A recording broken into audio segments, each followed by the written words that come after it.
Welcome to Truth and Transcendence. All the episodes are on truthandtranscendence.com. So I didn't expect this to end up being something I would talk about on the show, which is a few weeks ago, I let go of my cleaners. And I thought, okay, I need to let go of these people for various reasons. And I didn't do anything about replacing them. And I didn't do anything about really deciding what I was going to do, or am I going to do my own cleaning or whatever. And I just left it. I was having a bit of a break. I just relaxed. And it wasn't long before the house was just in disarray and really needing cleaning.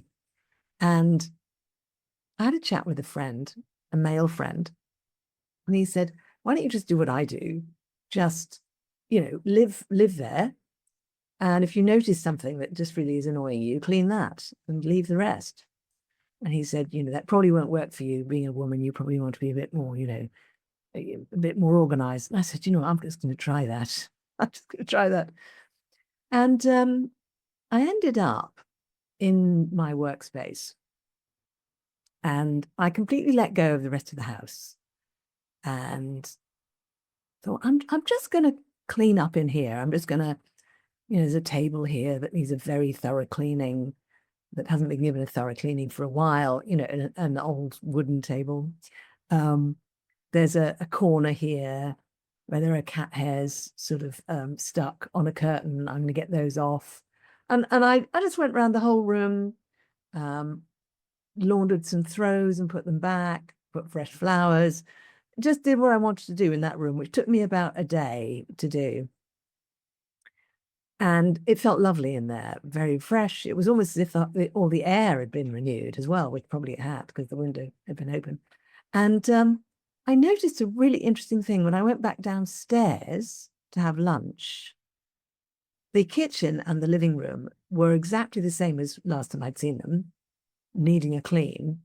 And I didn't mind. It didn't matter. And it was because of what I'd done in the room I had been in. That I was really happy with and satisfied with. And so I called up my friend and he said, yes, that's exactly the experience he has. He never, ever feels overwhelmed by what's got to be done with the cleaning. Okay, so anyone who's rolling their eyes now thinking, oh my God, Catherine, I really do not care about cleaning. There is a point to this. And what I've been reminded of with this, because at first I thought, well, why is that this makes such a difference to how I feel psychologically and emotionally in my home, just kind of sorting out one corner of it. And I realized it's something to do with how satisfaction and dissatisfaction works in my system, and maybe in yours and other people's as well, which is when we're really satisfied with something we've engaged with, that we've been able to do, that we've done to our satisfaction. It may not be perfect, it may not be 100%, but we've done it to our satisfaction. It changes our perception of everything else. And that really, really struck me. Because something else I've noticed in my life is that times when I have been most inclined to complain or moan or whine or bitch about what other people are doing or what's happening in the world possibly, or what my family's doing or my friends are doing or my community's doing, or even what my government is doing. Those have been the times when I'm not as fully satisfied with my own engagement with my own life. And in the bit that I can affect and that I do affect and the bit that I've focused on. That kind of expression of dissatisfaction has tended to be a reflection of a lack of satisfaction with myself in my own life. So this is not to say that anyone who complains about anything is fundamentally dissatisfied with their own life, but it is to say, if you find yourself in that mode of feeling a bit dissatisfied, grumpy, fed up with things outside of yourself, maybe have a look and say, well, What are you engaging with in your life? And are you satisfied with the degree to which you're doing that and how you're doing that? Are you happy with it? Is it actually a good feeling for you?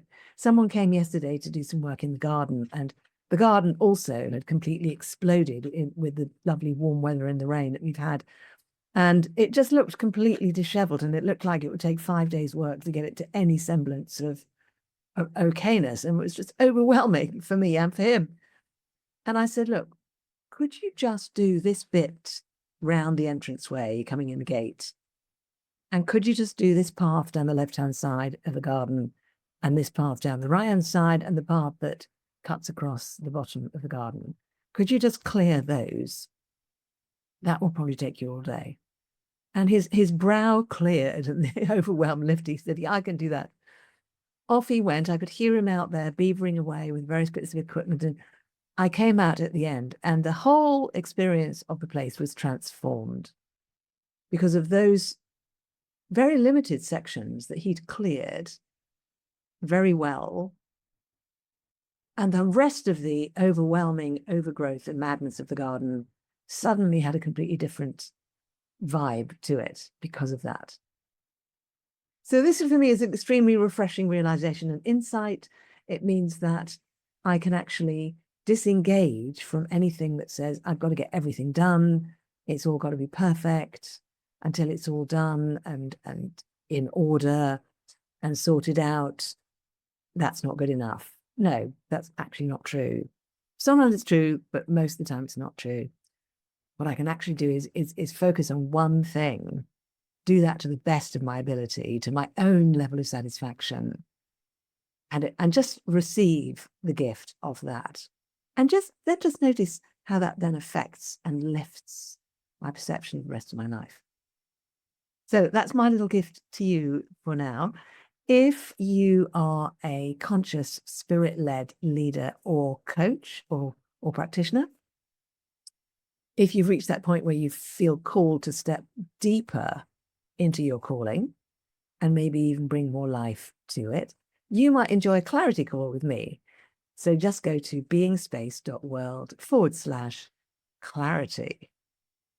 So thank you for watching. Thank you for listening. Have a fantastic week, and I'll see you next time.